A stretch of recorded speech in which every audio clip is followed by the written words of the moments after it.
සුබ දවසක් සියලු දෙනාටම. අද අපි කතා කරන්නේ ලෝකයේ දිගම ගංගාව පිළිබඳව. නයිල් ගඟ ලෝ දිගම ගංගාව වන අතර එය කිලෝමීටර් 6650ක් සැතපුම් 4130ක් පමණ විහිදේ.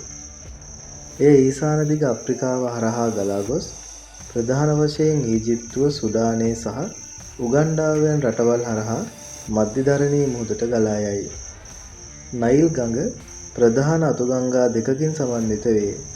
නැගෙනහිර අප්‍රිකාවෙන් වික්ටෝරියා විලාසල ආරම්භ වන සුදු නයිල් සහ ඉතියෝපියාවෙන් ආරම්භ වන නිල් නයිල් මෙම ගංගා දෙක සුඩානයේ අගනුවර වන කාර්ටූම්හි හමු වෙයි.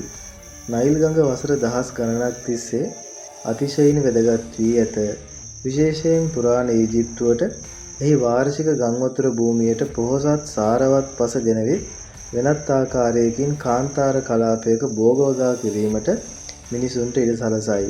මේ නයිල් ගඟ ඊජිප්තුවේ ජීවනාලිය බවට පත් කළ අතර ශිෂ්ටාචාර සංවර්ධනය කිරීමට සහ සමෘද්ධිමත් වීමට උපකාරී වේ. අද වන විට නයිල් ගඟ තවමත් ජලය ප්‍රවාහනය සහ ගොවිතැන සඳහා තීරණාත්මක වේ. කයිරෝ ඇතුළු බොහෝ ප්‍රධාන නගර එහි ඉවුරු දිගේ පිහිටා ඇත.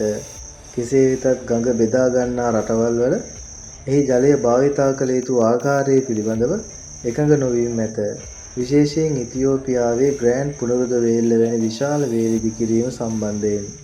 සාරාංශයක් ලෙස නයිල් ගඟ භූගෝලීය ලක්ෂණයක් පමණක් නොව අප්‍රිකාවේ මිලියන සංඛ්‍යාත ජනතාවගේ ඉතිහාසය, සංස්කෘතිය සහ දෛනික ජීවිතයේ වැදගත් අංගයකි.